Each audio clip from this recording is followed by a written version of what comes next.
ह्याच पद्धतीनं सगळ्यांनी काम करायचं ठरवलं तर मग मी खासदारकीला ज्यांनी मतदान टाकले तेवढ्याच काम करायचं का?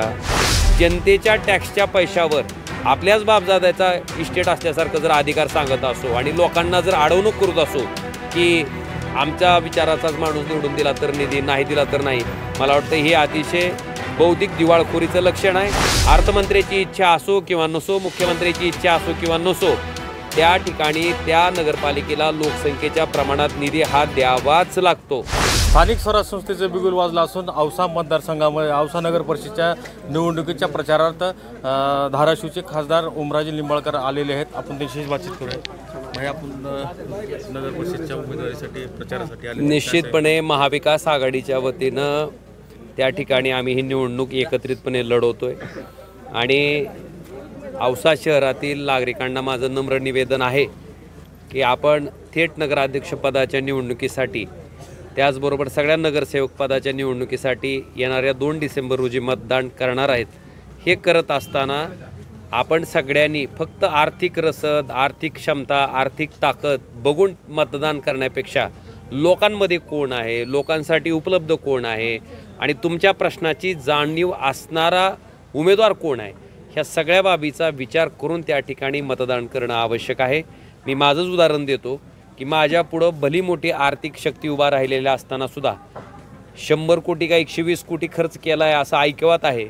एवढे पैसे खर्च केलेले असतानासुद्धा सामान्य माणसानं 3,30,000 मताच्या फरकानं मला देशाच्या सर्वोच्च सभागृहात म्हणजेच लोकसभेत दुसऱ्यांदा पाठवलं आणि मी सुद्धा त्याच्या ऋणात राहून अखंडपणे 5 वर्ष सातत्यानं पूर्ण माझ्या आयुष्यातला प्रत्येक सेकंद, प्रत्येक मिनिट हा सामान्य माणसासाठी त्या ठिकाणी खर्च घालतोय.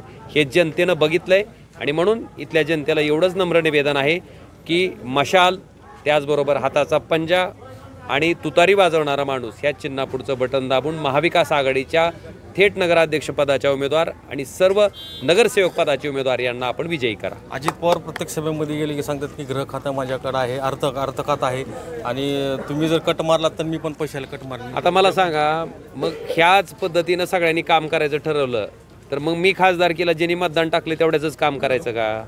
मी प्रत्येकाला विचारायचं का आल्यावर की तुम्हाला मतं टाकलंय का नाही टाकलंय? बरं, कुणाच्या देवाला कळतंय का कुणी कुणाला मतदान टाकलंय ते?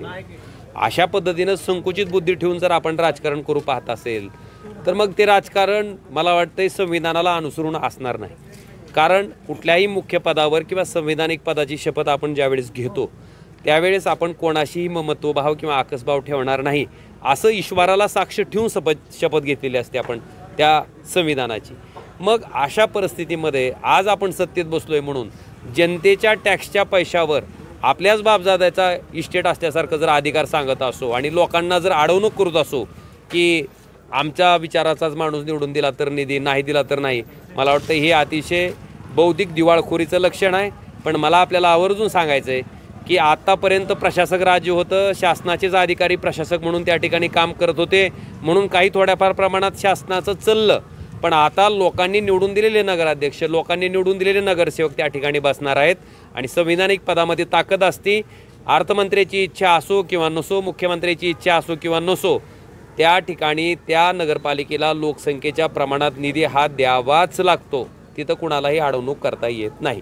रेणापूर नगरपंचायतमध्ये 11 उमेदवारांनी माघार घेतलेली आहे. त्यांनी असा आरोप केला की पक्षाच्या वरिष्ठ पदाधिकाऱ्यांनी आम्हाला सहकार्य केले नाही म्हणून आम्ही माघार घेतलेली आहे. रेणापूरचं मला खरंच माहीत नाही, कारण माझ्या लोकसभा कार्यक्षेत्रामध्ये जेवढ्या त्या ठिकाणी नगर परिषदेच्या निवडणुका आहे त्या ठिकाणी तर आम्ही सर्वच ठिकाणी महाविकास आघाडी म्हणून काही ठिकाणी महाविकास आघाडीतले पक्ष वेगवेगळ्या पद्धतीनं निवडणूक लढवतोय.